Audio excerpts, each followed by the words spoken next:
Est-ce que je regarde? Trop chouette. Donc, ce que tu me disais par mail, finalement, tu es en formation d'équithérapie, si je comprends bien, et tu te Ouais, formes ou tu t'es intéressé sur le deuil. ouais, on doit réaliser un mémoire en fait dans le cadre de notre étude. Ouais. Et je pense que cette année, ça a été pas mal d'interrogations parce que au-delà des patients, il y a eu ma famille et tout ça et des proches qui m'ont eu affaire à des deuils. Et du coup, je me suis dit, c'est un sujet que Hmm. j'aimerais bah, du coup approfondir et j'ai eu ton contact grâce à des gens justement de mon entourage. Voilà. Ok, ça me touche. Ouais. Et ton sujet de mémoire, tu sais sur quel point particulier du deuil tu vas t'arrêter ou Pas pour l'instant, c'est un peu ça ma grande Hmm. question, parce que bah, le deuil, bah, après on en parlera plus, mais Ouais. c'est référence à pas mal de choses. Hmm. Et pour l'instant, ben, nous, c'est l'accompagnement avec l'animal, du coup, un peu plus précisément qu'on essaye de travailler. Et du coup, j'aimerais voir un peu comment ça peut se faire. Et voilà, s'il y a des gens qui ont des conseils ou des histoires ou des vécus, des expériences à Ouais. raconter, voilà. Trop chouette. Eh ben écoute, je suis vraiment disponible pour échanger sur ce sujet qui personnellement me passionne, tu vois. C'est Ok. vraiment un sujet qui est à la fois extrêmement douloureux parce qu'on parle quand même de perte de personnes ou d'animaux qu'on a vraiment aimés, mais à la fois je sens en fait à quel point ce sujet il est magnifique en fait parce qu'il vient nous questionner sur nous, sur le sens qu'on donne à la vie, sur notre approche de la vie face à la perte, face aux personnes qu'on perd. Enfin bref, c'est un sujet qui est vraiment passionnant quoi. Donc voilà, je suis curieuse de l'explorer avec tes questions. Donc Ok. je te suis. Ok. Ben, la première question que j'avais déjà, c'est qu'est-ce que c'est pour toi le deuil et qu'est-ce que ce mot veut dire en fait? Hmm, ok, donc je vais prendre le temps de sentir. Tu commences par une sacrée question. Ouais, Euh, Tu vois, je le dirais comme ça, c'est quand on a la sensation de perdre quelque chose auquel on tient vraiment.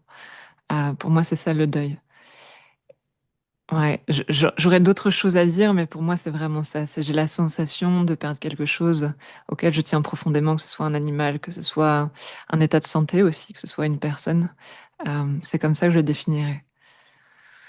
Et je vais être dans le deuil tant que je ne vais pas ressentir sous quelle forme ce que je crois avoir perdu existe encore.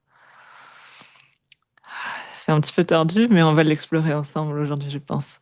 Ouais. ouais, oh, c'est beau. Mm. Je sais pas comment ça résonne en toi, cette question. Enfin, c'est ma réponse plutôt.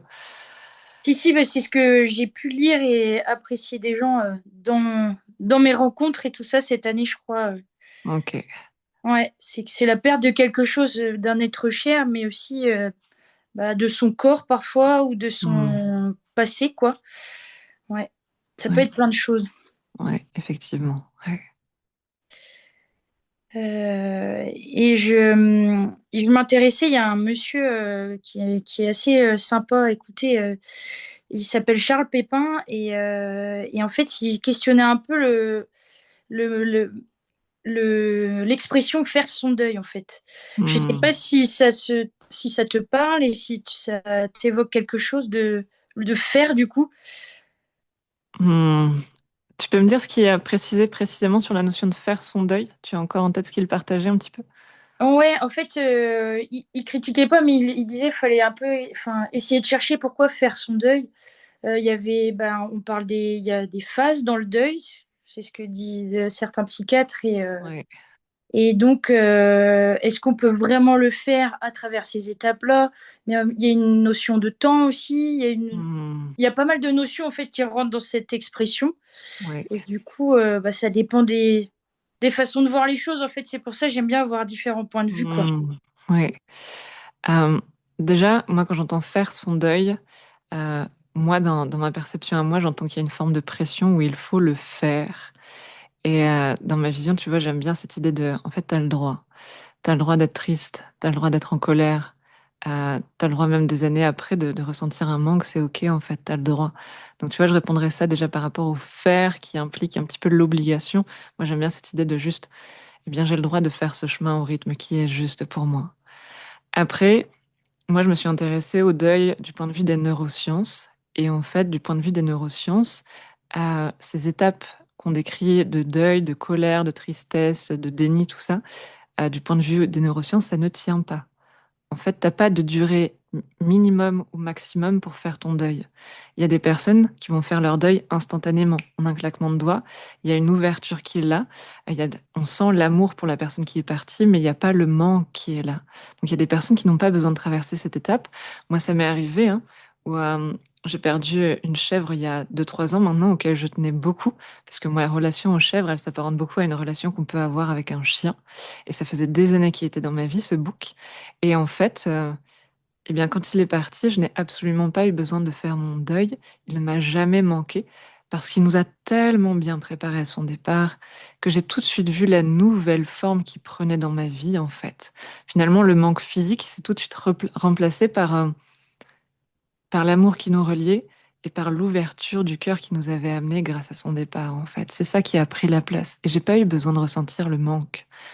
Donc, ces étapes de deuil qui ont été faites en psychiatrie, et je crois que ça vient à la base d'une infirmière, hein, qui a étudié un petit peu le deuil sur différents patients, sur le point de vue des neurosciences, ça ne tient pas. En fait, ton deuil, tu peux le faire instantanément ou tu peux avoir besoin de plusieurs années selon l'attachement que tu avais avec la personne, selon aussi ta capacité à accueillir tes émotions, à te donner le droit, à comprendre le sens de ce qui t'arrive. Tout ça, ça va rallonger le deuil.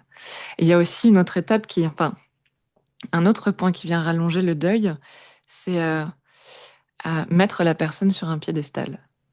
C'était une personne extraordinaire, c'était un animal extraordinaire, et je me sens en manque de cette personne parce que je la mets en haut, en fait. Et quand je fais ça, j'oublie toutes les fois où c'était inconfortable d'être avec la personne ou l'animal, toutes les fois où c'était pas si extraordinaire que ça, quoi. Il y avait des défauts, il y avait des inconvénients. Et ça fait du bien dans le deuil, en fait, de juste venir compléter sa vision sur la personne, en fait. Ça aide justement au deuil. Ouais. On dit, quand tu étudies un petit peu les neurosciences, et ça peut être difficile à entendre, que le deuil est souvent associé à un soulagement.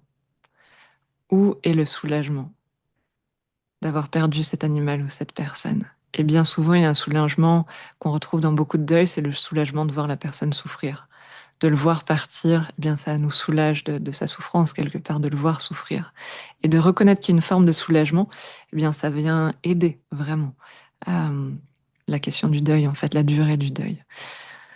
Je sais pas si je suis très claire, j'ai plein de choses qui me viennent en tête, mais ouais. Si, si. Ouais, enfin, c'est d'autres points de vue, en fait, je trouve. C'est une autre Ouais. vision, en fait, des choses. Et Hmm. je trouve qu'elle est juste, elle résonne en moi, en tout cas, ouais. Mm. C'est chouette que ça résonne pour toi. Mm. Euh, Quand tu parlais bah, du coup, de ce book il a un petit peu préparé à son départ. Ouais. Et qu'est-ce que tu entends par là, par exemple, quoi, si... Hmm. Ouais. Je suis persuadée que la plupart de nos animaux, je parlais des animaux pour ce sujet-là, je pense, sont capables de nous préparer à leur départ. Vraiment, moi, ça m'est arrivé 2 fois. Lui, ça a vraiment été au travers de sa maladie, dans le sens où il a commencé à tomber malade 1 mois et demi avant son départ, et on l'a vu s'affaiblir petit à petit. Et on a eu cette phase un petit peu de mélange d'espoir et de compréhension que ce serait la fin, en fait. Tu vois, et cette vague de j'ai l'espoir qu'il s'en sorte, et après je touche l'émotion de non, je comprends qu'il va partir. Ça, c'est une forme de d'aller-retour qui nous prépare tout doucement à leur départ. Et il y a plein de moments où j'ai reçu des messages de sa part du type bah, aimer, c'est savoir laisser partir, clairement. Des moments où on a proposé une opération et lui c'était non, clairement il voulait pas être opéré. C'était une opération qui ressemblait plus à, comment on appelle ça, à une autopsie, nous disait le vétérinaire. C'était très risqué, il y avait très peu de chances de réussite. Et lui il a dit clairement non, c'est hors de question. J'accepte mon départ, en fait. Et tous ces petits messages, ils m'ont aidé à me préparer tout en douceur au fait qu'il puisse partir. Et c'est d'avoir vécu ce départ-là, sous cette forme-là, où la maladie est vraiment venue me préparer à son départ, ça a ouvert une porte pour une autre chèvre qui est partie en novembre 2025, là, il y a quelques mois, qui, elle, ça faisait 1 an et demi qu'elle me préparait tout en douceur à son départ. Euh, je me souviens, j'étais en stage dans le sud, et la distance m'a permis de la ressentir encore plus fortement. Tu vois, des fois, quand on est à côté de nos animaux, on pense à leur bien-être, on s'occupe d'eux. Et là, le fait d'être loin d'eux, d'être juste relié par sa photo, eh bien, j'ai pu recevoir des messages de sa part qui me préparaient doucement à son départ. Elle me faisait sentir qu'elle allait partir prochainement, euh, quand un animal nous prépare, ça ne veut pas dire qu'il va nous partir dans la semaine qui arrive. Là, pour le coup, ça avait pris 1 an et demi, mais elle me préparait doucement. Elle savait que petit à petit, elle allait s'en aller. Et elle me préparait dans ce sens-là. Et j'avais reçu des consignes très précises dans le sens où, déjà, elle me disait qu'elle avait hâte de retourner chez elle. C'était vraiment quelque chose où, voilà, elle était heureuse, mais à quoi sert d'être heureux encore et encore? À un moment donné, on a hâte de retourner de là où elle vient. Donc ça, c'était un message qui m'avait beaucoup touchée. Et elle savait que sa demi-sœur, ce serait très dur pour elle de la voir partir. Donc elle nous avait demandé, avant l'hiver, d'adopter 2 chèvres naines, 2 autres chèvres, 2 femelles. C'était important, parce qu'elle ne voulait pas la laisser seule avec deux mâles. Donc voilà, c'est ce qui s'est passé en fait avant l'hiver. On est tombé sur une dame qui avait 2 chevrettes qui étaient nées alors qu'elles ne devaient pas naître et on les a adoptées. Et ça a été assez incroyable parce que tout ce qu'elle m'avait décrit, Faline, est arrivé, dans le sens où elle me disait qu'il y aurait un lien très très fort avec sa demi-sœur, justement, qu'elle allait un peu en prendre soin comme leur seconde maman. Et c'est exactement ce qui s'est passé. Et en fait, petit à petit, Faline a pris moins de place. Elle s'est isolée petit à petit du troupeau. Ça, c'est une forme de préparation de l'animal. D'ailleurs, il commence à s'isoler du troupeau pour que le troupeau s'habitue petit à petit aussi à leur absence. Et, et ensuite, elle est partie et Noisette n'a absolument pas remarqué son absence, entre guillemets. Il n'y a pas eu de pleurs, elle l'a jamais cherché, elle a tout de suite compris. Et ça a été tellement doux, tellement progressif que ça a été OK, en fait. Donc, ils peuvent nous préparer physiquement, dans le sens où la maladie, on les voit se dégrader et on voit aussi qu'ils s'isolent, mais aussi énergétiquement, où ils peuvent vraiment envoyer des messages dans ce sens-là. Euh, où, eh bien, à un moment donné, c'est important de ne pas chercher à tout prix à les guérir, à les soigner, mais d'être à l'écoute de ce qu'ils nous transmettent et de se préparer à, oui, à un moment donné, la vie elle va s'arrêter. Et j'accueille ce mouvement-là aussi, en fait. Ouais. Là, je le revis. En fait, j'avais 3 vieilles chèvres et là, il me reste la dernière qui a 17 ans. Et là, ça y est, elle fait des crises d'arthrose à répétition. Elle commence à s'isoler du troupeau. Et ça y est, je sens que la préparation a commencé. J'essaie de mettre des choses en place pour lui apporter du confort, mais je ne mets rien en place pour essayer de la sauver ou pour essayer de la faire vivre plus longtemps. Je lui apporte du confort tout en étant à l'écoute de ce qui est juste pour elle, en fait, et de ce dont elle a besoin et de cette préparation qu'elle a mis en place, quoi. Ouais. Merci pour ton partage. C'est Mm. émouvant et c'est des choses ouais, de la vie. Et comme tu dis aussi, de savoir les laisser partir, en fait, aussi, c'est quand même Mm. Ouais. important pour n'importe quel être humain ou animal. En fait, je pense que c'est Ouais. c'est dur pour les gens qui accompagnent, mais ça Ouais. fait partie, quoi. Ben, en fait, ce que j'ai compris avec Faline, qui m'a préparé longtemps à l'avance, et on a su au moment de sa mort en fait qu'elle avait une tumeur qui était là depuis très longtemps dans sa bouche, qu'elle sentait déjà il y a 1 an et demi, tu vois. C'est Mm. pour ça qu'elle avait commencé à me préparer. Et j'ai senti en fait qu'il y avait un message important à transmettre derrière cette préparation qu'elle m'offrait. Euh, c'est juste cette idée que si on se coupe de cette préparation, si on a peur de ressentir ce message autour de la mort quelque part, eh bien en fait on se coupe de tous leurs enseignements et de tout l'amour qu'ils ont envie de nous transmettre. Parce que dans cette forme de préparation, il y a eu aussi tellement d'amour, de magnifiques messages qu'elle m'a transmis. Je me souviens qu'elle m'avait dit, par exemple, qu'elle partirait le jour où je serais pleinement femme. Et à l'époque, je ne savais pas pourquoi elle me disait ça. Et en fait, il s'avère qu'en ce moment, je sens de plus en plus l'appel à être maman. Et j'ai compris, en fait, qu'à l'époque, je ne pouvais pas recevoir le mot maman et j'avais reçu femme, tu vois. Enfin, il y a plein de choses qui se jouent. Et c'est une forme d'amour, cette préparation, qui nous aide aussi à ne pas se prendre un choc le jour du départ de l'animal ou de la personne, en fait. Parce qu'il y a une partie de nous qui se prépare. On ne peut pas se préparer à la façon dont la personne va partir. Ça, malheureusement, on ne peut pas l'anticiper. Mais par contre, on peut vraiment se préparer en accueillant toutes les émotions que cette idée fait remonter à l'intérieur de nous. Ouais. Et quand tu parles de ça, du coup, c'est vrai qu'on entend beaucoup de gens avoir cette peur de la mort, du coup, et donc Mm. se bloquer, j'imagine. Je sais pas si c'est le bon terme, mais Ouais, ouais, carrément. Bah, tu vois, là, c'est ce que je ressens un petit peu avec Noisette, notre dernière mamie chèvre, où j'ai une part de moi qui me dit, mais non, faut tout mettre en place pour la sauver. Je suis sûre, il y a des solutions contre l'arthrose qui n'ont pas été trouvées. On peut mettre des choses en place. Ça, c'est de l'acharnement, en fait, tu vois, mm, au fond. ouais. C'est juste, je refuse le fait qu'elle puisse partir, donc je me protège. Donc, je me protège en mettant plein de solutions en place pour pallier à la douleur, en fait. Mais le vrai message, c'est qu'il n'y a rien à faire contre l'arthrose. On peut apporter du confort, c'est la seule chose qu'on peut faire. Et donc là, c'est ma responsabilité à moi, tu vois, d'être douce envers moi-même, d'être douce envers mes émotions, envers tout ce qui peut remonter, et de me tenir par la main, en fait, et d'accueillir ce qui est là, ce que ça fait remonter. Parce que bien souvent, si on a peur de la mort, c'est qu'on a d'autres souvenirs douloureux avant, en fait, d'autres deuils qui n'ont pas été réglés. Et quand on se retrouve à perdre un animal ou une personne, bah, c'est tous ces anciens deuils qui remontent, en fait, et qui sont douloureux. On revit tout ce qu'on a vécu par le passé. Donc, c'est là où c'est tellement important de vivre ce processus en conscience pour accueillir toutes ces mémoires anciennes aussi, et ce qui joue aussi dans le présent.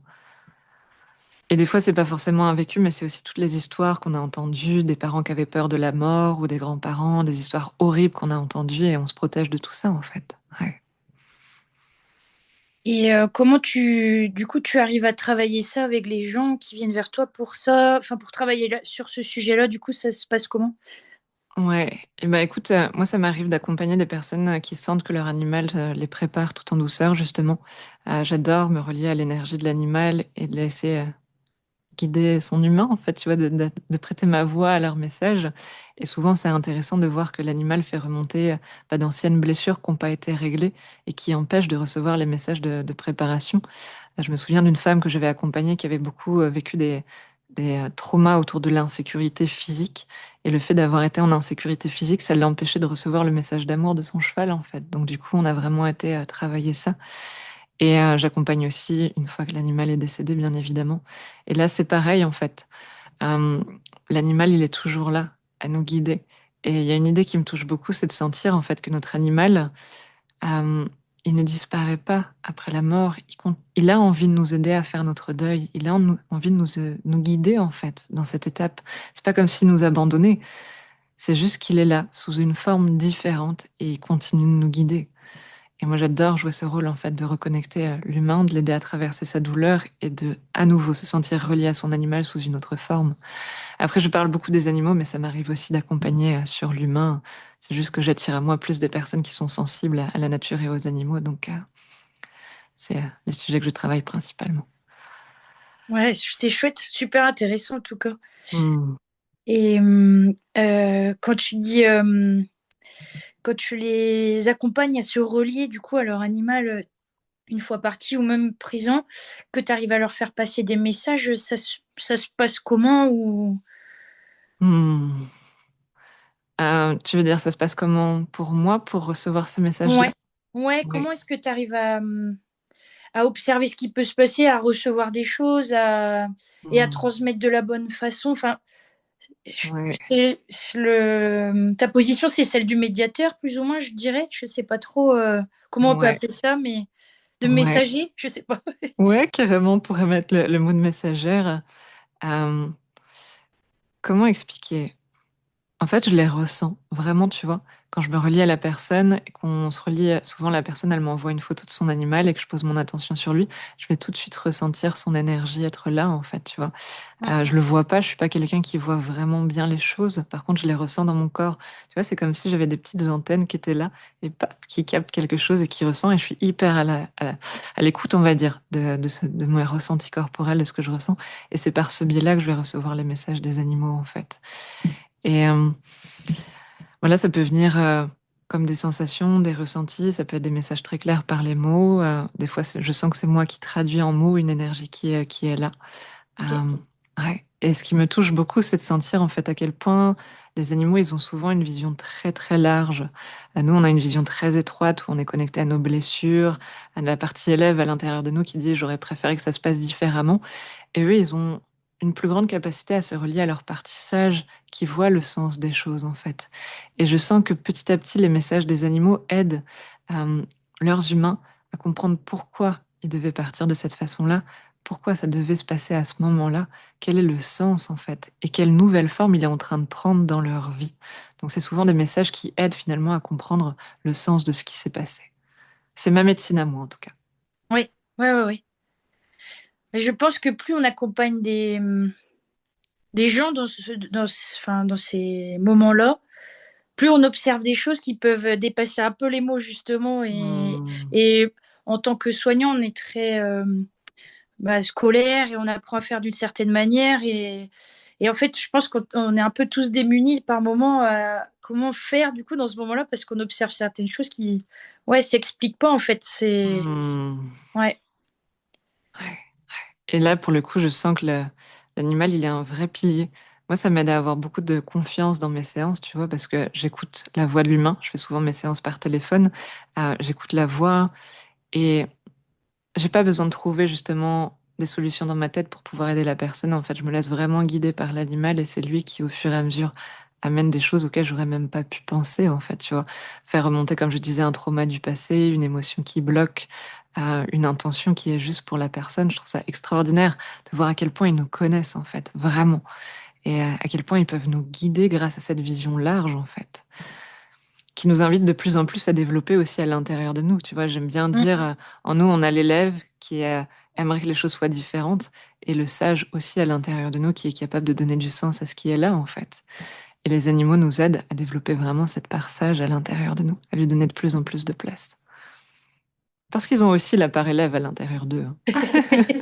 Ils ne sont pas que sages. Ouais. C'est vrai. Et comment tu as pu enfin, voir ça, observer que tu vois, tu avais cette chose en toi de pouvoir un peu comprendre ce qu'avait l'animal. Comment c'est venu pour toi ce genre de choses, si c'est Hmm. des observations, tes expériences, enfin. Ouais. Bah écoute, en fait, au début, j'ai commencé, je pense, un petit peu comme tout le monde, par la communication animale, où j'ai commencé en 2012, je crois, donc ça date maintenant, sur un forum qui s'appelait Pensée animale. Et en fait, tu postais la photo de ton animal et des gens s'entraînaient à communiquer avec lui. Et moi, enfin, et l'inverse, quoi, tu vois, je communiquais aussi avec les personnes, enfin, les animaux qui étaient sur le forum. Et voilà, il y a eu plein d'essais-erreurs, il y a eu plein de choses sur lesquelles je suis passée à côté. Et je me suis rendu compte au fur et à mesure que j'étais très frustrée par cette approche, parce que déjà, on nous faisait sentir que c'était une communication qui était télépathique, tu vois, qui passait de tête à tête. En tout cas, mon interprétation, hein, c'est vraiment de mon chemin que je parle à chaque fois. Et je sentais aussi que moi qui n'avais jamais vraiment aimé l'école, tu vois, avec ce système scolaire où tu poses des questions et on te corrige, voilà, je retrouvais un petit peu ça dans la communication animale qu'on m'avait proposée, dans le sens où voilà, il y avait une photo, il y avait une série de questions, et puis bah, je me connectais à l'animal pour demander, tiens, où est-ce que tu dors, quelle est la couleur de ton panier, voilà, des petites questions basiques, c'était comme ça qu'on commençait. Et il y avait une part de l'élève à l'intérieur de moi qui me disait, mais non, j'ai pas envie de faire comme ça. Et je sentais que j'étais pas la plus compétente en plus pour visuellement, d'autant plus. Et en fait, un jour, j'ai pris mon sac à dos et je suis partie dans la forêt, tu vois. Et je me suis installée au pied d'un arbre et j'ai commencé à écrire. Et d'un seul coup, j'ai senti en fait que c'était plus moi qui écrivais. Il y avait quelque chose d'autre. C'était plus mes mots, c'était plus ma voix. Il y avait quelque chose d'autre qui se passait. Et j'étais dans un état de flow où, pareil, j'écrivais des choses sur la vie qui ne me ressemblait pas en fait. Et là, j'ai compris que c'était ma façon de communiquer. En fait, moi, j'ai horreur de poser des questions. J'adore écouter, écouter l'animal, la nature. Et ensuite, j'ai commencé à expérimenter avec mon cheval. Et pareil, je me souviens avoir eu des échanges avec lui sur l'illusion de la séparation, cette vision étroite, cette vision large. À l'époque, ça me parlait pas du tout. Je me disais, mais qu'est-ce que j'écris? Pareil, j'avais reçu un message très fort où il me disait qu'un jour, je transmettrais tout ce qu'il m'avait appris. Et moi, à l'époque, j'étais en phobie sociale, tu vois. Donc, parler à une personne, c'était terrorisant pour moi. Et je me disais, mais il est complètement fou. Je suis complètement folle de laisser cette image arriver parce que j'en serais incapable, en fait. Et en fait, c'est ça la vision large. Je suis connectée à quelque chose de plus grand, au-delà de mes blessures, de mes croyances limitantes, de tout ça. Et mon cheval me permettait vraiment d'avoir cette vision large, justement. Et ça a commencé vraiment comme ça, où j'ai commencé avec mes propres animaux, la nature. Et petit à petit, en fait, je me suis rendu compte que ça marchait aussi bien avec les personnes que j'accompagnais, dans le sens où, voilà, à chaque fois que les personnes que j'accompagne arrivent avec des questions, je les note. Je sais qu'on va finir par y répondre, mais je viens pas brutalement voir l'animal avec une question, en fait. Je le laisse juste nous parler et d'un seul coup, on se rend compte que soit il n'y a plus besoin de poser les questions, ou soit la réponse, elle a été donnée, quoi. Donc, je trouve ça magique. Ouais, c'est le mot magique, je pense, oui. Ouais. En fait, ils ont une vision qui est juste. Tu vois, moi, je me souviens d'une communication animale que j'avais faite avec un chat. Et cette fois-ci, je l'avais vu visuellement. Il était assis à côté de moi. Il n'était pas là présentement, mais voilà, je sentais son énergie. Et il m'avait regardé, il m'avait dit, mais si tu réponds aux questions de mon humain, là, tu vas juste nourrir sa culpabilité. C'est mort. Moi, je répondrai pas à ça. Ok. Et c'était juste, effectivement, c'était des questions du type comment il s'est senti lors de son adoption, est-ce que j'ai fait des choses de mal, enfin, je sais plus exactement, tu vois, je te donne un vague souvenir, mais c'était vraiment, non, on va pas aller nourrir sa culpabilité, c'est ça qu'on va aller guérir, justement. Mm. Ensemble, on va aller prendre soin de cette culpabilité qui est là, d'où elle vient. Et ça avait été super puissant. Je trouve ça magique, en fait, à nouveau. Oui, oui. Magnifique, ouais, ouais, c'est beau. Ouais. Ils Presque. nous, ils nous emmènent au bon endroit, en fait. Ils nous font prendre des raccourcis. J'ai vraiment cette sensation-là. C'est ce qui fait que d'ailleurs, j'ai plus envie de leur poser des questions. Mm. C'est eux qui viennent à toi, quoi. Plus ou moins. Enfin, ouais. Ouais, dans leur message, dans leur énergie, effectivement, ouais. Ouais, j'aime bien. Et des fois, enfin, c'est assez rare, il n'y a rien qui vient. Mais souvent, c'est parce qu'il y a un blocage chez l'humain et du coup, c'est ça qu'on va explorer. Parce que c'est vrai que dans mes séances, tu vois, j'aime bien voyager avec l'humain. Je fais pas de la communication animale classique dans le sens où je suis la seule à entendre l'animal. Moi, j'aime bien faire voyager l'humain avec moi et voilà, l'accompagner émotionnellement pour qu'il reçoive lui aussi les messages, en fait. Et donc, Mm. comment tu arrives à procéder à ça un petit peu? Enfin, si tu arrives à plus détailler ou. Ouais. Et ben, typiquement, c'est en fait, ouais, j'ai eu un message des animaux qui résume un petit peu tout. Ils me disent à chaque fois, c'est pas compliqué de communiquer avec nos animaux. C'est extrêmement simple. On est tous en lien avec nos animaux. Je parle pas forcément d'aller communiquer avec les animaux des autres, hein. Je parle vraiment avec nos animaux. C'est extrêmement simple. La seule complexité, c'est est-ce que j'accepte le cheminement émotionnel que ça me demande de faire. C'est ça qui est dur en fait. Parce que je vais donner un exemple qui me vient là où bah, des fois j'ai des parts de honte à l'intérieur de moi que j'ai pas envie d'aller rencontrer. Et le message ou la question que je me pose par rapport à la relation à l'animal, elle vient typiquement m'emmener explorer cet endroit-là. Et du coup, c'est pas que j'arrive pas à entendre avec ma tête, c'est qu'en fait, j'arrive pas à entendre avec mon corps parce que j'ai une émotion qui bloque, tu vois. Ou par exemple, si on relie avec le sujet du deuil, si je suis viscéralement euh, verrouillée sur le sujet de la mort, ça va être très dur pour moi d'être à l'écoute de la préparation de mon animal. Et encore une fois, c'est pas parce que j'arrive pas à l'entendre avec ma tête, c'est parce que corporellement, je me sens insécurisée à l'idée d'aborder ce sujet. Donc, plus je vais être à l'aise avec le sujet de la mort, plus ça va être facile pour moi de recevoir la préparation que mon animal a envie de m'offrir, en fait. Pour moi, c'est vraiment ça. C'est pour ça que je parle de reliance et pas de communication animale. Tu vois, pour moi, c'est vraiment un cheminement émotionnel où l'animal, il est là, il nous guide pour grandir émotionnellement. Et plus je me sens en sécurité dans mon corps, plus je me sens à l'aise avec moi, avec mes émotions, avec mon passé, avec le cycle vie-mort-vie, peu importe, plus ça va être facile pour moi d'être à l'écoute du message de mon animal. Et plus je vais être verrouillée, ce qui était mon cas, hein. J'avais la phobie de la mort, j'étais en phobie sociale, en dépression. euh, en stress post-traumatique aussi. Enfin voilà, j'étais complètement verrouillée dans mon corps. Et petit à petit, à force d'avoir de la sécurité, de l'amour, j'ai pu recevoir des messages de plus en plus forts. Mais j'ai pas pu le faire sans mon corps et sans travailler sur moi et sur mon passé et sur mes émotions en fait finalement. Hmm. Donc c'est pas qu'une histoire de télépathie, de capacité, tu vois. Mm. Dans ma perception, je précise toujours, c'est mon cheminement, c'est ma perception et c'est moi ce que j'enseigne. D'autres personnes auraient un autre discours, j'imagine. Comme tu disais, on a tous un regard qui est différent. Mais en tout cas, moi, je vois ça vraiment comme un cheminement émotionnel. Et comme, 'fin, quand tu expliques justement que tu as été travailler sur tes émotions, sur tes peurs, sur tes croyances limitantes, sur pas Mm. mal de choses, c'est un travail que tu as fait par toi-même du coup, ou par des prises de conscience, ou avec des gens, je sais pas trop. Ouais.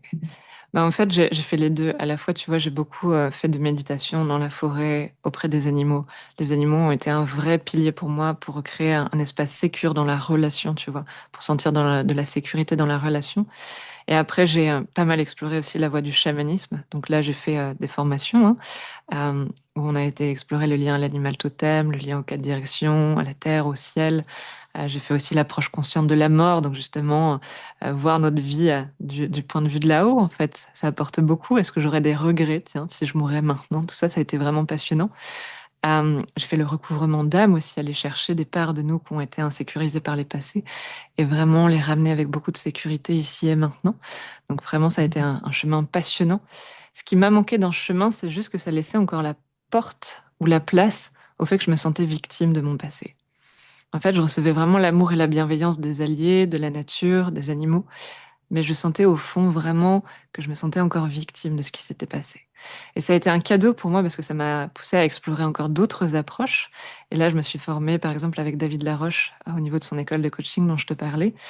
Et, euh, et là, j'ai étudié les neurosciences, le pouvoir de la gratitude, la psychologie humaine. Et clairement, ça a ouvert une grande porte parce que là, je me sentais plus victime en fait. Je comprenais que tout ce qui a lieu sur cette terre est absolument parfait. Tout a un sens plus grand. Et donc, je peux plus me sentir victime de quelque chose que j'ai vécu dans le passé si je sens que ça a eu un sens, si c'était parfait. Et clairement, quand je vois qui je suis devenue aujourd'hui, merci à tout ce que j'ai pu vivre par le passé, en fait. Parce que toute cette phobie autour de la mort, autour de l'humain, autour de mon passé, eh bien, ça m'a conduit à être qui je suis aujourd'hui et à avoir ce métier, avoir mes animaux, ce lieu. Enfin, voilà, ça a apporté tellement de choses dans ma vie. Et c'est ça, finalement, comprendre le sens. C'est comprendre, finalement, sous quelle forme ce qu'on vit, ça nous a apporté dans ce qui est le plus précieux à nos yeux. Et quand on voit qu'un événement douloureux est venu nous apporter un endroit qui a de la valeur à nos yeux, c'est plus possible d'en souffrir. C'est beau. Ah. Et Palémo, c'est une très belle histoire que la tienne, en fait, je me dis, c'est Hmm.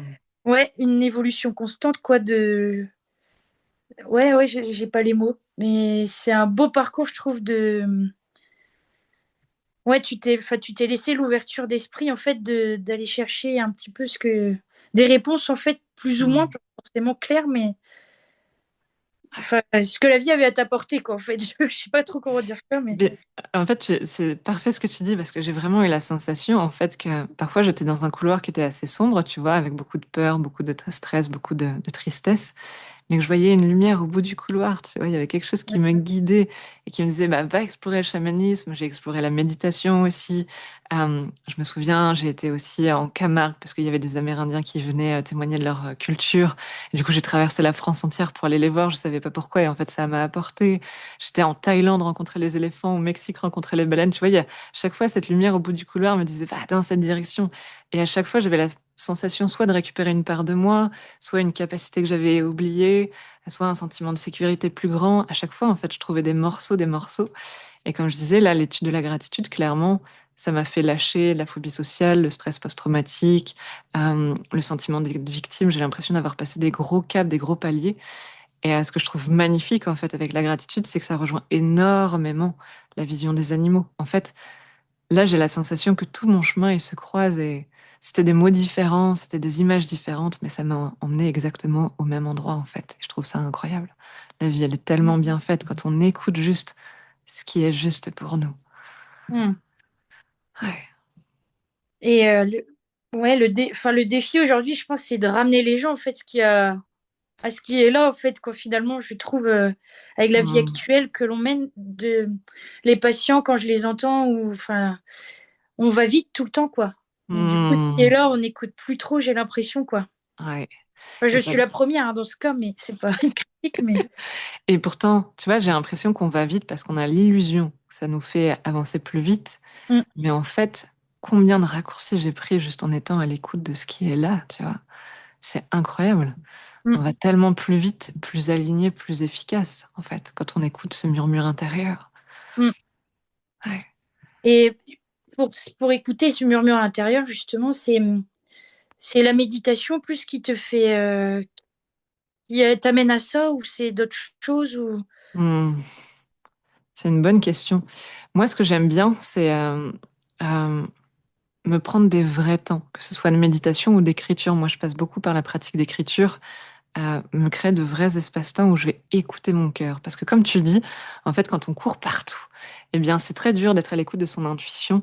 Moi, au début de mon projet, je me disais, oh, je suis capable d'être à l'écoute de mon cœur, peu importe ce qui se passe, tu vois, au rythme de la vie, au flot. Mais en fait, à plein de moments, j'ai cru suivre mon intuition alors que j'étais juste en train de suivre la voix de mes petits crocodiles intérieurs, ma petite voix confortable. Oh non, fais pas ci parce que, ou fais ci justement pour ne pas. Tous les petits crocodiles intérieurs Ouais. qui étaient là. Et en fait, à un moment, je me suis dit, mais juste crée-toi de vrais espaces-temps avec de la musique, avec de la disponibilité pour écouter qu'est-ce que ton cœur a envie de te dire, tu vois. Et à partir du moment où tu as entendu la voix de ton cœur, engage-toi à y aller vraiment, en fait. Tu vois. On a souvent ces moments d'ouverture, on se dit, ah, c'est exactement ce que je veux faire. Et en fait, après, pris par le quotidien, on oublie. Donc l'idée de s'engager après envers la vision de notre cœur, c'est tellement puissant. Et moi, j'adore m'engager envers ma vision par les petits pas, tu vois. Mm. Vraiment, petit pas après petit pas, tiens, quel petit pas ça m'inspire, je me connecte à ma vision, à mon cœur, c'est dans cette direction-là que j'ai envie d'aller. Eh bien, quel petit pas je peux être amené à faire, en fait, ici et maintenant, qui va rendre ma vision concrète. Ouais. Et à force, tu vois, de développer ce muscle, eh bien, tu deviens de plus en plus capable au quotidien de suivre ce qui est juste pour toi.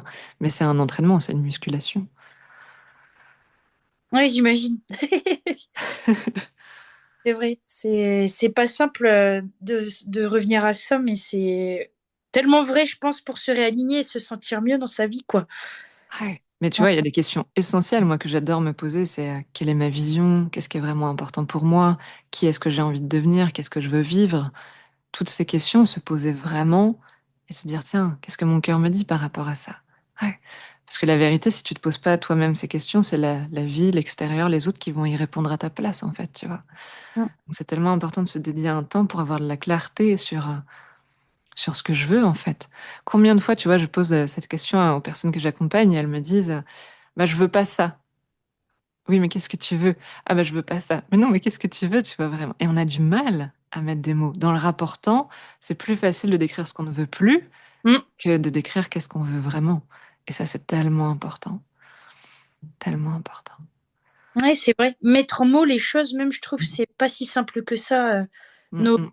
nos envies ou nos désirs ou ce qu'on a, nos passions. Enfin, des fois, mettre en mots, je trouve, c'est pas quelque chose de simple, en Ouais, fait. ouais. Mm. Et c'est un entraînement. Encore une fois, c'est s'entraîner, s'entraîner, s'entraîner. Petit Mm. pas après petit pas. Ouais. Ouais. Ça se développe au même type que la gratitude, quoi. Plus on en fait, plus ça devient facile, quoi. Ouais, Exactement. Ouais. ok. Ouais. Euh, je, je reviens un petit peu sur, bah, du coup, étant donné que je suis en formation d'équithérapie, euh, par rapport au cheval, qu'est-ce que tu penses que le cheval, du coup, peut apporter aux gens, justement, dans l'accompagnement, du coup, Mm, plus spécialisé dans le deuil, mais auprès des gens? mm. Bah déjà, dans tout ce que je t'ai partagé, je pense qu'ils peuvent jouer ce même rôle, hein. Tu as dû le sentir à plein de moments dans tes séances. Ils arrivent au bon moment, au bon endroit. Moi, j'adore, avec mes chevaux, juste les laisser dans le champ libre, et vivre un moment avec la personne. Et souvent, ils arrivent quand il faut.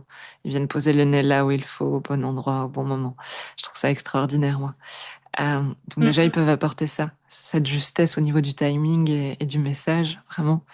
Après, je sens aussi que le simple fait d'être en lien dans la nature, souvent quand on est avec les chevaux, ou d'être en lien physique avec eux, ça vient apporter un sentiment de sécurité pour beaucoup de personnes, dans le sens où ils viennent apporter un ancrage, ils viennent apporter une sensation de moment présent.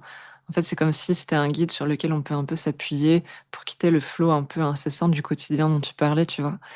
Donc je sens vraiment qu'à la fois il nous aide à nous recentrer, à aller au bon endroit pour nous-mêmes, mais aussi à revenir aux sensations ici et maintenant, à revenir dans le corps et à recréer un sentiment de sécurité. Et c'est tellement important, tu vois, dans la question du deuil aussi, parce qu'on est dans la douleur, on est dans la souffrance par rapport à la perte qu'on a vécue, et on peut quitter un petit peu le moment présent. On peut oublier un petit peu tout ce qui nous entoure, la chance qu'on a déjà nous-mêmes d'être en vie, tu vois. Et je trouve que les chevaux peuvent ramener dans cet espace. Je sais pas toi, qu'est-ce que tu dirais, mais moi, c'est ce qui me vient. Ah oui, si, ça me parle ouais, très fortement ce que tu me dis, pour avoir vécu une séance un petit peu avec un cheval en liberté qui n'était pas le mien, mais qui a su se placer au bon endroit au bon moment, ouais, je dois dire. Hmm, Et justement, enfin, c'est quelque chose vers lequel j'aimerais tendre avec les chevaux plus tard aussi. Mais c'est la manière de faire. En fait, des fois, je me dis, enfin, dans l'école où je suis, on nous demande un petit peu d'avoir des protocoles, en fait, comme un hmm, peu dans la vie de tous les jours. Donc là, par exemple, il faudrait que je trouve un protocole de comment accompagner quelqu'un dans une phase du deuil avec le cheval. hmm, Mais en fait, on peut pas mettre des mots sur tout, je trouve. hmm. Enfin, voilà un petit peu. Ouais, ouais, je comprends. Ouais. En fait, il y a un avantage et un inconvénient, je dirais, au protocole. C'est qu'à la fois, une fois que tu as ton protocole, tu peux descendre dans la profondeur dedans. Tu vois, t'as plus à te demander bah, comment je vais faire, comment je vais l'accompagner. Hop, tu descends dans la profondeur. Et en même temps, effectivement, ça peut te couper de la spontanéité du moment. Donc, je comprends hein, ce que tu ressens. Il y a des avantages et des inconvénients à ces protocoles. Et un protocole va être adapté à une personne et pas forcément à une autre. Donc, nous, ce qu'on nous a appris dans notre école de coaching, c'est surtout de comprendre la philosophie qui se cache derrière les protocoles, tu vois. Qu'est- Qu'est-ce qui a amené ce protocole à être créé? C'est quoi la philosophie derrière? Et quand tu la comprends, après, t'es libre, en fait, de passer d'une étape à une autre, dans l'autre sens, d'en sauter une, de revenir sur la première. Enfin, voilà, tu sens beaucoup de liberté en jouant comme ça. Ok. Parce que du coup, dans le coaching, vous avez des fois des manières de faire qui peuvent être préétablies un petit peu, on va dire. Ouais, bah, nous, il nous disait un petit peu que c'était un peu comme le solfège, tu vois. Au début, tu apprends tes gammes. Donc, par exemple, nous, un des protocoles qu'on a appris, c'est d'aider la personne dans la première étape de la séance de clarifier qu'est-ce qui est important pour elle, qu'est-ce que tu viens chercher, qu'est-ce qui te ferait dire waouh à la fin de la séance. Toutes ces questions qui aident à clarifier finalement l'intention ou l'objectif de la personne. Ça, clairement, on a été conditionné à ça. Et ensuite, on avait des protocoles qui s'adaptaient aux différents traumas, parce que je suis aussi formée sur le trauma ou sur le deuil. Voilà, j'ai un protocole spécifique du deuil qui permet à la personne de se libérer. Et je sens que dans cette étape du protocole, bah, il y a des étapes que je vais passer chez certaines personnes parce que je sens que, par exemple, bah, la culpabilité, c'est pas quelque chose qui est un problème pour elles, ou le manque, c'est pas le plus fort, c'est plutôt la façon dont ça s'est passé, tu vois. Enfin, il y a différentes racines sur un deuil finalement. Et moi, je me sens à l'aise d'utiliser telle ou telle partie du protocole en fonction du sujet que la personne amène, quoi. D'où l'importance de vraiment venir clarifier c'est quoi l'intention de la personne pour ensuite savoir quel protocole ou quelle question tu peux utiliser pour l'aider, quoi. Ouais, je comprends. Ouais, ouais. Et parce que tout à l'heure, justement, tu parlais de ramener un petit peu à ce qu'était vraiment la personne, pas que le côté ultra positif. C'est bien. Enfin, je n'utilise peut-être pas les bons termes, mais de l'idéaliser, en fait. Et du coup, ça peut arriver que vous rameniez chercher un peu tout ce qu'était la personne, quoi. Ah bah clairement, là, tu as une partie du protocole où c'est ça, où quand on sent que la personne elle est dans un sentiment de manque, il y a à la fois explorer quelle nouvelle forme la personne ou l'animal a pris dans notre vie, ça c'est une partie qu'on va explorer, mais aussi aller voir la vision complète de qui était la personne. Ok, là tu me décris que c'était une personne extraordinaire, incroyable, magique, toujours présente, toujours aimante. Quand est-ce qu'elle exprimait l'inverse? Moi, je peux te donner un exemple, là, et je pense à ma chienne, où clairement, elle est morte en 2021, et c'était la chienne que j'avais mise sur un piédestal, c'était la chienne de ma vie, extraordinaire, elle m'aimait d'un amour incroyable. Et quand je te le dis, je le ressens vraiment, en fait. C'était vraiment un lien fusionnel qui est... Et ça a été tellement douloureux de la perdre, surtout que j'avais pas les outils que j'ai aujourd'hui. Et puis, à un moment donné, je me suis posé la question, tiens, quand est-ce qu'elle exprimait l'inverse? Et la vérité, c'est que je suis soulagée de tous ces moments où elle pouvait aboyer sur les gens qui rentraient dans la cour. Elle était insupportable. Dès qu'on rentrait quelqu'un dans la cour, il fallait qu'elle aboie. Et puis, en communication en image, je pouvais lui dire, écoute, ça serait bien qu'on règle ce problème de comportement. Là, pour le coup, je posais des questions directes. Et elle me disait, écoute, moi, je regarde pas tes défauts, donc tu regardes pas les miens. Point. C'était, wouh! Donc, ce côté-là, elle avait un côté très rigide, tu vois. Et ça, j'en suis soulagée, entre guillemets. Et ça, c'est avoir une vision complète de mon animal, tu vois. Mm. Et d'un coup, bah, bien sûr, il y a le manque de cet amour. Et je l'aime encore autant. Et quand j'y pense, j'ai encore les larmes aux yeux, tu vois. Je peux encore avoir cette sensation de manque que je comprends comme étant une forme d'amour aujourd'hui plus qu'un manque. Et en même temps, je me dis, oui, bon, c'était parfait parce que c'était une sacrée saucisse quand même. Et en plus, elle me reflétait beaucoup dans mes failles et dans mes blessures. Et il y a un soulagement à ce niveau-là. C'est que bah, juste après son départ, je me suis inscrite à l'école de coaching et je sens que ça m'a donné une énergie pour aller vers cette école de coaching et que ça m'a permis de me libérer du stress post-traumatique, de la phobie sociale, de ma rigidité en fait. Parce qu'elle était plus là aussi à mes côtés pour me la rappeler, tu vois. Donc il y a un sens plus grand à tout ça. Donc oui, compléter sa vision sur la personne, se rappeler toutes les facettes, c'est important. Et il y a des personnes qui ont des difficultés hein, à se rappeler de toutes leurs facettes parce que bah, déjà de leur vivant, ils les mettaient déjà sur un piédestal. Donc là, tu as encore d'autres étapes du protocole pour les aider à venir affiner et compléter leur vision. Parce que la vérité, c'est qu'on exprime tous les traits de caractère, en fait. Et pour certaines personnes, cette partie du protocole, elle va faire un vrai switch, et pour d'autres, pas vraiment, en fait, et c'est OK. Pour d'autres, oui, bah, je suis soulagée de ça, mais c'est pas le vrai levier pour elles, donc on va explorer d'autres parties encore pour les aider. Ok. C'est sentir quel est le levier qui va vraiment aider la personne. Hmm. Hmm. Ouais, ouais, c'est très pertinent. C'est des choses que je connaissais pas, tu vois, et ça me parle maintenant que tu dis. C'est vrai que c'est ramené à la réalité, enfin, pas au présent, mais Hmm. de certaines choses quand même, quoi. Exactement. Ouais. En fait, c'est ça la gratitude. C'est pas nier les inconvénients. Tu vois, c'est pas en train de dire, je suis pas en train de dire, bah, en fait, la personne que vous avez mise sur un piédestal, en fait, elle était pas du tout ça, elle était que ça. Non, non, c'est juste, ok, j'entends. Ouais, il y avait un lien fusionnel, c'était un pilier pour vous. Ah, il y avait un vrai lien d'amour. Ok. Mais quand est-ce qu'il y avait aussi l'inverse, tu vois, c'est j'accueille les deux. Quand est-ce qu'elle vous challengeait, quand est-ce qu'elle vous dérangeait? Et en plus, on n'est pas à l'aise de l'explorer ça, parce qu'on est dans une société où on est amené à mettre les personnes sur un piédestal. Quand tu entends Hmm. les discours aux enterrements, c'est toujours c'était une personne aimante, extraordinaire.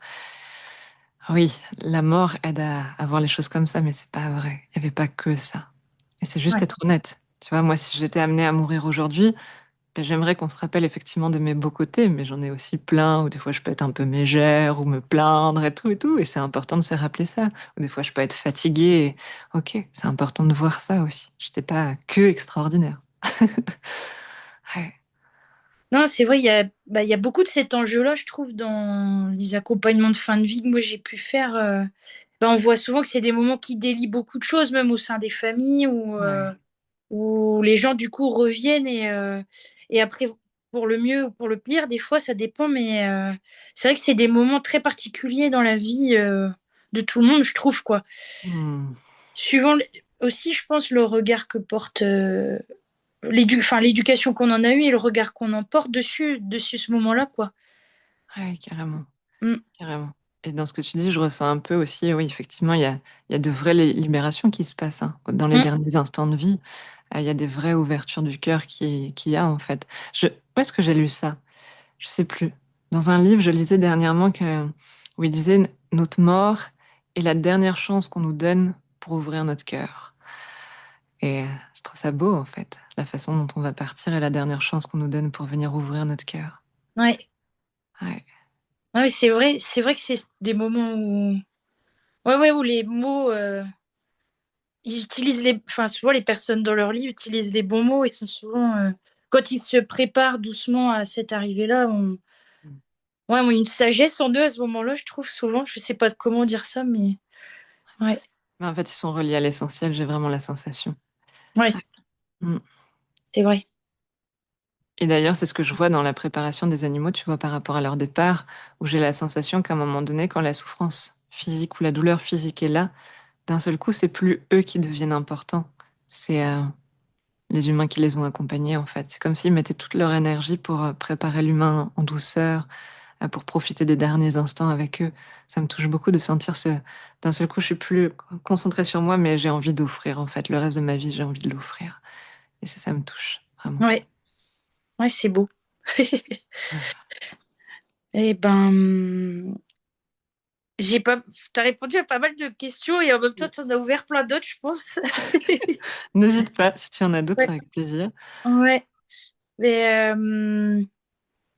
je pense que vraiment mon questionnement actuel, c'est l'accompagnement justement parce que le par exemple, moi j'ai une jeune fille en fait qu'on a en séance d'équithérapie qui ne peut plus. Elle était cavalière avant. Elle a eu un diagnostic d'une certaine maladie en fait et elle ne peut plus du tout pratiquer l'équitation en tant que telle avec ses copines et Hmm. voilà. Donc elle en arrive à faire de l'équithérapie aujourd'hui et l'équithérapie, bah, c'est pas pour apprendre l'équitation classique quoi. Donc elle doit Hmm. faire le deuil de Hmm. de ce qu'elle était avant. Et en fait, je me trouve. J'observe du coup beaucoup les séances pour cette jeune fille, mais ça m'apporte beaucoup de questionnements et je me dis comment on peut l'aider. Parce qu'à part être présent, l'écouter, ça, c'est ce qu'on nous apprend, on va dire, en termes de soignants, Hmm. mais je me dis, il y a des choses à lui apporter plus que ça, quoi. Hmm. Ouais. Mais tu vois, là, quand je t'écoute, tout de suite, moi, me vient l'idée de c'est quoi l'avantage pour elle d'explorer cette nouvelle forme de lien avec les chevaux, en fait. Ouais. Tant qu'elle Et va pas voir l'avantage que c'est pour elle euh, de cette nouvelle forme, ça peut bloquer, tu vois. ouais. Et comment tu peux amener, parce que ça reste un âge Ouais, où ça peut être compliqué pour les adolescents, justement. Et je sais pas comment lui amener à ça ou à la ouais. découverte de soi, parce que c'est vrai que ça, c'est une certaine maturité aussi de s'en rendre compte, quoi. Hmm, ouais. Alors moi, j'ai pas l'habitude de travailler avec les adolescents, donc là, c'est vraiment à toi de sentir ce qui serait juste. Mais tu Ouais, vois, clairement, voilà, moi, si je l'avais en séance, je questionnerais déjà son système de valeurs. Qu'est-ce qui est vraiment important pour elle? Qu'est-ce qui a de la valeur à ses yeux?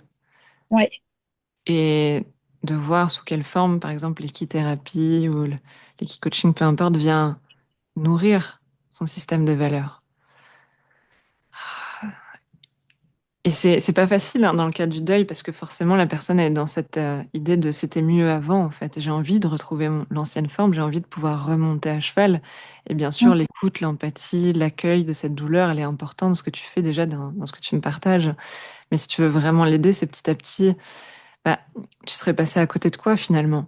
Si aujourd'hui tu pouvais toujours monter à cheval, qu'est-ce que tu aurais pas pu découvrir dans le lien à pied avec le cheval? Qu'est-ce que tu découvres qui a de la valeur pour toi? Euh, Qu'est-ce que tu as exploré grâce à ce cheminement qui a de la valeur pour toi? Tu vas essayer de l'aider à identifier quelque chose qui a du sens pour elle, en fait, dans ouais, ce changement. Et quand elle va comprendre le sens, eh bien, petit à petit, le deuil va pouvoir se faire, justement, comme on disait tout à l'heure. ouais. C'est vrai que je pense que enfin, on les interroge souvent sur leurs besoins et enfin, ce genre de choses, mais déjà c'est dur de mettre en mots, je pense, à cet âge-là, de toute façon, mais de mettre en mots de manière générale et déjà ouais, de poser ces questions que tu me dis, c'est vrai que ça pourrait être intéressant, je pense. Mais en plus, là, tu vas l'aider à connecter à ce qui a de la valeur à ses yeux, déjà, tu vois. Donc, je pense que ça, pour une adolescente, ça peut être accessible dans le sens où, bah, qu'est-ce que tu aimes dans la vie? Qu'est-ce qui t'appelle? Tiens, t'aimerais devenir quoi ou qui? Faire quoi dans ta vie plus tard? Euh, voilà. J'ai n'importe quoi, je donne vraiment un exemple, mais admettons qu'elle te dise, bah moi j'adore aider les gens et être psychologue par exemple, j'adorerais. Et bah tiens, comment est-ce que tu traverses là intérieurement en ce moment par rapport à ce qui s'est passé pour toi, par rapport à l'équitation qui s'arrête, ben comment ça peut t'aider en fait pour plus tard accompagner d'autres personnes. Je donne un exemple facile, tu vois, mais Mm. voilà, en fait c'est de connecter un projet, une valeur qui a du sens pour la personne et de la relier en fait à sa difficulté présente. Et là, pouf, il y a quelque chose qui s'illumine. Bah, quand tu vois en fait qu'il y a d'autres personnes sur cette terre qui n'arrivent plus à monter à cheval, qui ont ce deuil à faire et que potentiellement ta propre expérience, elle peut les aider, bah, d'un seul coup ça prend sens en fait. Tu vois, il y a quelque chose qui peut s'ouvrir à ce niveau-là. Souvent, notre cœur, il s'ouvre quand on voit que ça peut servir d'autres personnes. Ouais, ok. Ouais, c'est C'est- vrai que ouais,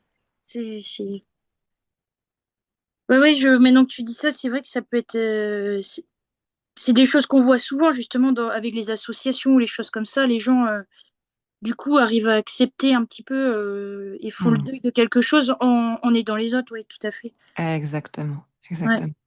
En fait, c'est le deuil, je dirais que c'est aussi ça, c'est se servir de ce qui s'est passé pour. Tu vois, là, je repense à Faline qui est morte le 25 novembre, et c'est assez fou qu'elle soit partie ce jour-là parce que le soir même, j'avais prévu depuis longtemps d'organiser une soirée gratuite d'échange sur le deuil animalier, tu vois. Et en fait, ça m'a aidé dans mon deuil, clairement. L'après-midi, on la faisait euthanasier. Quelques heures plus tard, j'étais devant ces personnes à animer cette soirée gratuite. Et forcément, il y avait quelque chose de waouh, je vais offrir ce que je viens de traverser là aux personnes qui sont présentes. Ah, merci. Ouais, ça a du sens.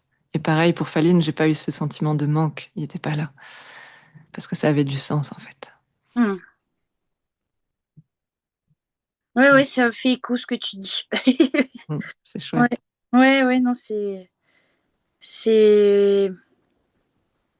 Après, c'est trouver la manière, quoi. C'est toujours ça, je pense, un petit peu où il faut trouver le. Comment on en arrive à justement transformer ça, quoi. Mais en fait, la clé, moi, c'est ce que je vois, plus tu arrives à transformer tes propres épreuves, plus tu as de la certitude pour aider les autres à transformer les leurs.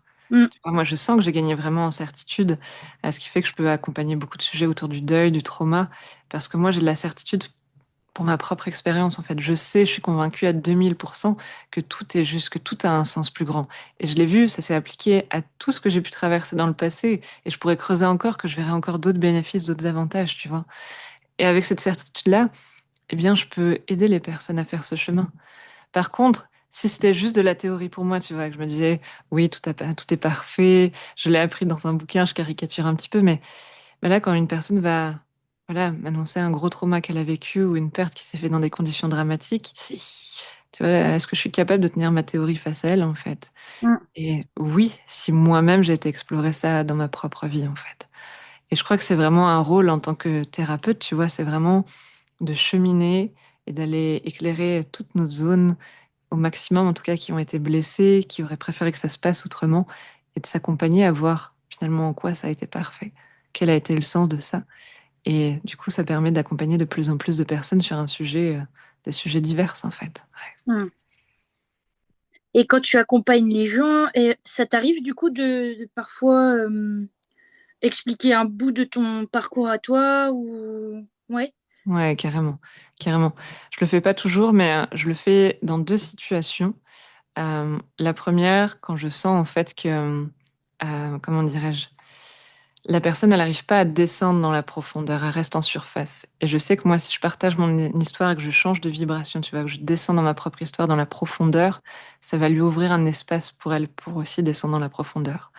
Tu vois, je pense à une question où, par exemple, sur le, mince, la honte. Tu vois, on avait fait cet exercice en coaching où on avait testé, tiens, donne-moi une partie où tu as honte. Et la personne, elle reste en surface, tu vois. Et là, bah, d'un seul coup, moi, je vais aller exposer une part de moi dont j'ai honte. Et c'est un vrai sujet. Et pouf, la personne, ça va rentrer en résonance, et ça va l'aider, en fait, à elle aussi descendre sur ce sujet. Parce qu'elle se sent en confiance. Et c'est pas la seule à faire ce travail, vraiment.